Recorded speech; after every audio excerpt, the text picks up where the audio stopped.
આદિવાસી સમાજ જ્યાં જ્યાં વસે છે ત્યાં જમીનો હડપી લેવા માટે આ બધા ષડયંત્રો કરી રહી છે. વિચાર કરો કે સ્ટેચ્યુ ઓફ યુનિટીની અંદર પણ ત્યાં આપણા ઘણા બધા લોકોને આપણા આદિવાસી સમાજના લોકોના ગામો ગામ ખાલી કરી નાખ્યા. અહીંયા સફેદ વાઘનો અભયારણ્ય જોવા જઈએ તો આજે આ ખાનગીકરણ કરતા કરતા આ આખો વિસ્તાર આખા ગુજરાતનો જે ટ્રાઇબલ બેલ્ટ છે આ લોકોને ફક્ત આપણી જમીન જોઈએ છે.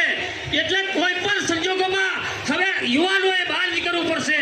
જે વડીલ લોકો છે એ તો આપણી પાછળ છે જ, પણ આ સરકાર જે આપણા મુનિવાડી સરકાર છે અને મનુવાડી સરકાર છે, આ મનુવાડી સરકારની સામે લડવા માટે આપણા યુવાનોએ હવે નીકળવું પડશે.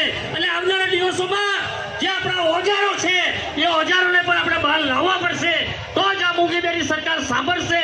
એટલે અહીંયા ઘણા બધા વક્તાઓ છે, પણ મારા યુવાનોને કહેવું છે કે આ મૂંગીબેરી સરકાર સામે આપણે લડવું હોય